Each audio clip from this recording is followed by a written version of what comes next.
problems of the God realm. So there is a model from Tibetan Buddhism, and in this model there are different realms. So there's the human realm, the animal realm, the God realm, the Titan realm. I won't go into all of it. It's a big model. Wheel of Life it's called, and super useful deep model.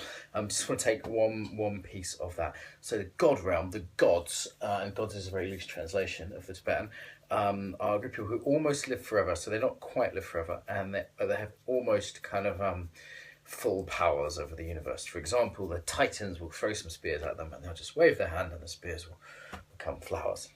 In the God realm, they're all very beautiful, and they live a long time, and they have a life of pleasure and luxury. Sounds good, doesn't it? From a Buddhist point of view, however, it's not as good as being in the human realm, because they don't have enough suffering to motivate them.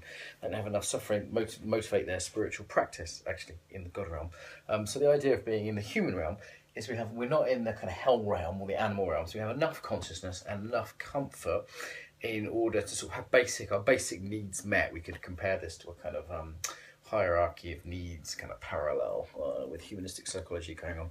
So when we're in the human realm, we have enough of our basic needs met, enough awareness that we're not just in hell, we're not in the hell realm, but we're also dissatisfied enough to go, okay, I want to change something. Yeah, I want to change something. Now, it's very interesting. If we look at this from the perspective, I'm on holiday at the moment. It's kind of like being in a God realm, and there's sun and plenty of money for food and not much to do. And it's very easy in that environment to get kind of apathetic and to stop practicing actually, and just go, I'll just lie in today, I won't do my meditation or whatever, as opposed to when I'm working and there's that like, okay, I want to meditate, I want to be clear-headed for work, or I know I've got some stress coming up today. I've got a difficult meeting, so I'm gonna do my yoga before that difficult meeting. So it's interesting to be slightly in a God realm, which it's not unpleasant in many ways. There's also this slight insecurity of a God realm.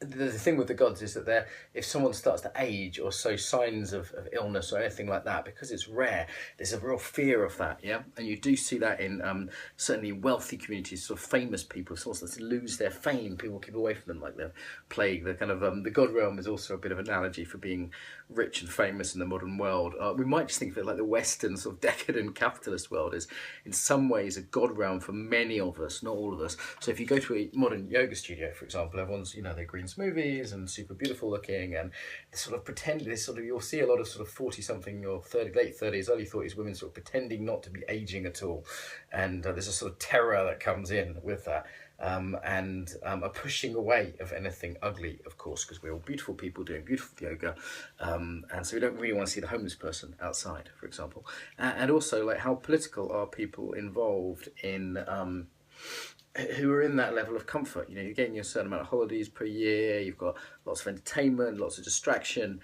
The gods are in, and they're always often pictures of playing musical instruments and things like that. Very beautiful. So there isn't the same motivation to do any kind of real kind of spiritual practice from a Buddhist point of view, or I'd say political engagement as well. So I think the modern kind of capitalist system keeps many of us nice middle class people like myself in a kind of God realm where we can have holidays or go to be designing websites on the beach in Bali or whatever. Now there's not to say there's not huge underclass people who are very much in the human realm or kind of kept in other realms, as it were, hell realms and the like, hungry ghosts and that sort of thing, the drug addicts and this sort of thing.